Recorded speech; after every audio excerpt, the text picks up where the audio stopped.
dear 7th graders. So before beginning, I would like to take the pledge. I commit to be vigilant and bear in mind at all times the risk to myself and my colleagues from COVID-19. A promise to take all necessary precautions that prevent the spread of this deadly virus. A promise to follow and encourage others to follow the key COVID appropriate behaviors. To always wear a mask, face cover, especially when in public places, to maintain a minimum distance of 6 feet from others, to wash my hands frequently and thoroughly with soap and water. Together we will win this fight against COVID-19. So dear students, today we are going to begin with chapter number 2, subject and predicate. This is one of the easiest topic in your book. So this is on page number 8.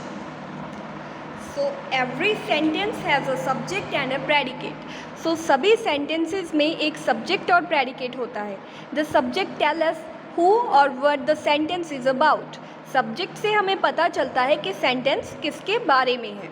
The predicate tells us something about the subject. और predicate से हमें पता चलता है subject के बारे में. Subject के बारे में प्रेडिकेट हमें कुछ ना कुछ बताएगा. Now kinds of subjects. अब सब्जेक्ट कितनी तरह के होते हैं. A sentence can have one or more subjects. Let us study more about them. अब एक सेंटेंस में एक से ज़्यादा सब्जेक्ट्स हो सकते हैं. A subject can be a single word. Subject एक सिंगल वर्ड भी हो सकता है जो कि अ नाउन और अ प्रोनाउन, इन दोनों में से कोई भी होगा. For example, Jayashree laughed, Danny walked. So first sentence में जो सिंगल वर्ड जयश्री है वो है हमारा सब्जेक्ट, और सेकंड सेंटेंस में डैनी जो एक सिंगल वर्ड है वो हमारा सब्जेक्ट है. Now next, a subject can be a phrase containing a noun, articles और मॉडिफायर्स. अब एक सब्जेक्ट एक फ्रेज भी हो सकता है, सिंगल वर्ड भी हो सकता है और या फिर एक फ्रेज भी हो सकता है. For example, all the students in the class were making noise. So all the students in the class is a subject. That new boy in the class is very intelligent. So that new boy in the class is a phrase and here it is a subject. A subject can be two or more nouns. और एक subject एक या एक से ज़्यादा nouns भी हो सकते हैं. ठीक है. Pronoun or noun phrase that may be joined by the conjunctions such as and, not only, but also, both and, neither nor, either or. ठीक है. कंजंक्शन के साथ भी एक सब्जेक्ट को ज्वाइन किया जा सकता है. For example, chocolate and pista coffee are my two favourite flavours of ice cream. So here chocolate and pista kulfi, ये क्या है, subject. Both the players and the officials were honored for their performance. Now both the players and the officials, this is a subject here. इसको conjunction के साथ join किया है. conjunction कौन सी है, both and. यहाँ पे and. Now when a sentence has two or more subjects, we call the subject a compound sentence. अब एक सेंटेंस में जब एक से ज़्यादा सब्जेक्ट्स लग गए तो उस सेंटेंस को हम बोल सकते हैं, सब्जेक्ट को हम बोल सकते हैं compound subject. Now subjects in different sentence structures. In a sentence the subject performs the action. For example, अब सब्जेक्ट जो है वो डिफरेंट सेंटेंसेस में डिफरेंट तरह से अपीयर हो सकते हैं. जैसे हमारा फर्स्ट वाला है, जब सब्जेक्ट के कोई ना कोई एक्शन परफॉर्म करेगा. जैसे कि रोहित रॉट अ लेटर. यहाँ पे सब्जेक्ट है रोहित. रोहित क्या कर रहा है, he is writing a letter, wrote a letter. So the puppy chewed up the sock. So यहाँ पे जो सब्जेक्ट है वो है द पपी, और जो एक्शन उसने परफॉर्म किया है वो क्या है, chewed up the sock. Sock को च्यू कर दिया. Now the subject is described. Second form क्या हो सकती है कि सब्जेक्ट को डिस्क्राइब किया गया है. For example, the kitten is naughty. यहाँ पे अब सब्जेक्ट कौन सा है, द किटन. इसको डिस्क्राइब किया है, किटन कैसी है, नॉटी. ना Pavan is intelligent. Subject is Pavan और उसकी डिस्क्रिप्शन हमने दे दी कि Pavan is intelligent. The subject is acted upon. अब सब्जेक्ट के ऊपर कोई ना कोई एक्शन परफॉर्म किया गया है. For example, the victim was taken to the hospital.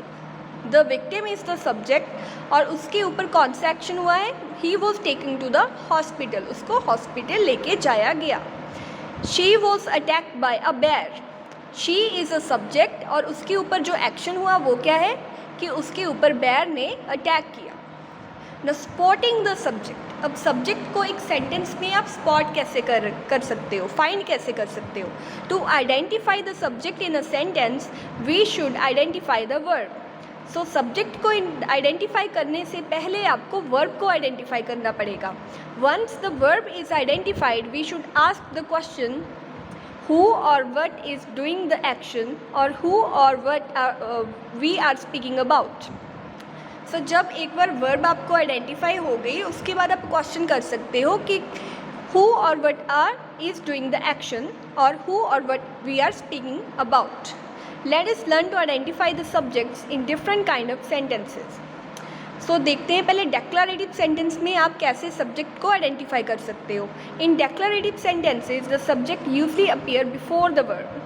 So mostly declarative sentences में वर्ब से पहले सब्जेक्ट आएगा। For example the puppy bit the postman's ankle. So verb is bit, bit से पहले द पपी जो लगा हुआ है ये क्या है, subject. The horse jumped over the fence. Now jumped is the form of verb और इससे पहले जो लगा हुआ है the horse, this is our subject. Interrogative sentences. In interrogative sentences with one verb the subject usually appears after the verb. अब वो interrogative sentences जिनमें एक वर्ब प्रेजेंट होगी वहाँ पे सब्जेक्ट जो है वो वर्ब के बाद में लगा होगा। For example where is the puppy, verb is के बाद जो लगा हुआ है वो हो गया subject the puppy. Which is your favourite colour, interrogative sentence में। अब इस इंटेरोगेटिव में वर्ब कौन सी है, इज़, और इसके बाद जो लगा हुआ है वो हो गया हमारा subject your favourite colour. In interrogative sentences with to verbs, अब जिन इंटेरोगेटिव सेंटेंसेज में दो वर्ब्स लगी होगी, a helping verb and a main verb, the subject appears between the two verbs.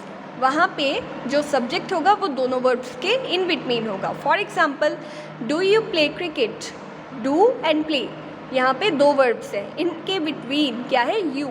So you हो गया हमारा subject. Has she taken a decision, now has and taken are two verbs और इनके in between है she, so she is a subject. Imperative sentences, in imperative sentences the subject you is implied. For example come here. So imperative sentences में mostly कोई subject नहीं होता तो यहाँ पे हम यू को एज अ सब्जेक्ट इम्प्लाई कर सकते हैं। सो ऐसे यहाँ पे आ गया कम here, so you will be a subject.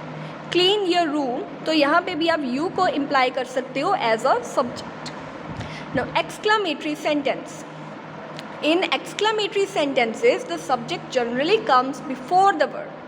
Exclamatory sentence में वर्ब से पहले जो लगा होगा वो सब्जेक्ट होगा। For example how beautiful the garden is यहाँ पे वर्ब है और उससे पहले the garden subject. How lovely these roses are यहाँ पे वर्ब है और उससे पहले रोजेज क्या हो गया, subject. Kinds of predicates, a predicate can just be a single verb. For example अब प्रेडिकेट क्या हो सकता है, एक सिंगल वर्ब हो सकता है। फॉर एग्जाम्पल द डॉग बार्क्ड, सो यहाँ पे द डॉग तो सब्जेक्ट था, बार्क्ड क्या आ गया, प्रेडिकेट जो एक सिंगल वर्ब है यहाँ पे। माया गिगल्ड, माया तो यहाँ पे सब्जेक्ट आ गया, सो गिगल्ड क्या होगी, फॉर्म ऑफ वर्ब, सो ये क्या हो गया हमारा predicate. A predicate can be a phrase containing a verb in some tense, person and number. इसके अलावा एक प्रेडिकेट सिंगल वर्ब के अलावा फ्रेज भी हो सकता है। For example the clouds are gathering यहाँ पे क्या आ गया, एक फ्रेज, और वो फ्रेज क्या है, predicate. That new boy in the class is very intelligent, now is very intelligent is a phrase and also a predicate. When the verb is an intransitive verb, the predicate can be a verb and its modifier or complement. So अगर verb intransitive verb है, intransitive verb में verb के साथ उसका एक modifier या फिर complement लगा होगा, तो वहाँ पे जो predicate होगा वो क्या होगा, verb और उसका modifier. For example, the girls laughed loudly. laughed यहाँ पे verb थी और लाउडली यहाँ पे उसका कॉम्प्लीमेंट और मॉडिफायर था। सो लाफ्ड लाउडली एक साथ मिलके हमारा प्रेडिकेट बन गया। The baby slept soundly, slept यहाँ पे फॉर्म ऑफ वर्ब थी और साउंडली उसका कॉम्प्लीमेंट या मॉडिफायर था. सो स्लेप्ट साउंडली एक साथ क्या हो गया, predicate. The mango smell sweet. Smells यहाँ पे वर्ब है और स्वीट इज़ कॉम्प्लीमेंट और मॉडिफायर. स्मेल स्वीट एक साथ मिला के हो गया predicate. When the verb is transitive verb, the predicate can be a verb and its object. जब वर्ब ट्रांजिटिव वर्ब होगी तो प्रेडिकेट उस वर्ब और उसका ऑब्जेक्ट दोनों को मिला के बनेगा. For example words build nests. यहाँ पे बिल्ड क्या आ गया, फॉर्म ऑफ वर्ब, और नेस्ट क्या आ गया, ऑब्जेक्ट. सो बिल्ड नेस्ट क्या हो गया हमारा, predicate. Ravi kick the football. Kick यहाँ पे थी form of verb, the football यहाँ पे था object. Ravi kick the football यहाँ पे बन गया predicate. When the verb is a transitive verb with two objects. अब अगर उस वर्ब में दो ऑब्जेक्ट्स लगे हों तो the predicate consist of a verb and its objects. So जो प्रेडिकेट बनेगा वो वर्ब और उसके दोनों ऑब्जेक्ट्स मिला के बनेगा, डायरेक्ट ऑब्जेक्ट और इनडायरेक्ट ऑब्जेक्ट भी. For example father bought me a bike. Bought me a bike यहाँ पे क्या हो गया, predicate. We gave a bouquet of roses to our teacher. So gave a bouquet of roses to our teacher, ये क्या हो गया हमारा, predicate. A predicate can be two और मोर वर्ब्स और verb phrases that may be joined by conjunctions. A predicate भी दो या दो से ज़्यादा वर्ब या फिर वर्ब के फ्रेजेस हो सकते हैं जो कंजंक्शंस के साथ में ज्वाइन किए हो. फॉर एग्जाम्पल ही केम, सा एंड कॉन्कर्ड. केम, सा एंड कॉन्कर्ड, यहाँ पे क्या है, एंड इज कंजंक्शन, और ये सारी वर्ब्स जिसके साथ ज्वाइन की गई है ये एक साथ मिला के बना देगा predicate. We ate dinner and watched a film. Ate dinner and watched a film यहाँ पे हो गया प्रेडिकेट जिसको कंजंक्शन एंड के साथ ज्वाइन किया गया है. When a sentence has two or more predicates, we call the predicate a compound predicate. अगर सेंटेंस में एक से ज़्यादा प्रेडिकेट्स हैं तो उन प्रेडिकेट्स को हम कंपाउंड प्रेडिकेट्स बोलेंगे. Now let's move to the exercise. Identify the subject and the predicate in each sentence. So हमारा फर्स्ट सेंटेंस कौन सा है, Go home now. यहाँ पे कोई कमांड दी हुई है, मतलब ये कौन सा है, इम्पेरेटिव सेंटेंस. इम्पेरेटिव सेंटेंस में हम जो सब्जेक्ट लेते हैं वो कौन सा लेंगे, यू. ये हमने अभी पढ़ा. सो यू हो गया हमारा सब्जेक्ट और गो होम नाउ हमारा प्रेडिकेट हो गया. Now we are going to the zoo. Now this is a declarative sentence जिसमें कोई फैक्ट स्टेट किया गया हो. सो इनमें जो वर्ब है, वर्ब से पहले क्या आएगा, सब्जेक्ट, और ये सारा हो गया हमारा predicate. We is subject, are going to the zoo is predicate. Now again have a good time, ये फिर से क्या हो गया, इम्पेरेटिव सेंटेंस. इम्पेरेटिव में यू होगा हमारा subject, have a good time होगा predicate. Monica is reading the novel. Now this is again a declarative sentence, और डेक्लरेटिव में वर्ब से पहले जो आएगा वो होगा हमारा सब्जेक्ट और वर्ब के साथ से जो सारा सेंटेंस होगा वो होगा predicate. So Monika is subject and is reading a novel is predicate. The school is on MG street. Now again this is a declarative sentence. So verb है इज, इससे पहले द स्कूल हो गया हमारा subject, is on MG street is predicate. The hike was 5 miles long, again a declarative sentence. So form of verb is was से पहले the hike हो गया हमारा subject, was 5 miles long is predicate. How sweet the moon light is. Now again this is a exclamatory sentence. Exclamatory sentence में भी form of verb से जो पहले लगेगा वो हमारा सब्जेक्ट होगा. वर्ब है यहाँ पे इज, उससे पहले लगा हुआ है the moon light. Moon light हो गया हमारा सब्जेक्ट, हाउ स्वीट इज हो गया हमारा predicate. I threw the ball towards cabin. Now this is a declarative sentence, और यहाँ पे threw हो गया हमारा फॉर्म ऑफ वर्ब, इससे पहले लगा हुआ है I, सो I हो गया subject, threw the ball towards cabin हो गया predicate. Please lend me your book, ये हो गया इम्पेरेटिव सेंटेंस, इसमें you होगा subject and please lend me your book हो गया predicate. Preeti and her friends watched a film. This is again a declarative sentence. Preeti and her friends. ये हो गया हमारा subject and watch the film हो गया predicate. The pasta and salad were delicious. Again this is a declarative sentence. इसमें जो subject है वो दो नाउन्स का कॉम्बिनेशन है जिनको हमने एक कंजंक्शन के साथ ज्वाइन किया हुआ है. सो ये हो गया हमारा सब्जेक्ट और वर डेलिशियस हो गया predicate. Atul love swimming and basketball.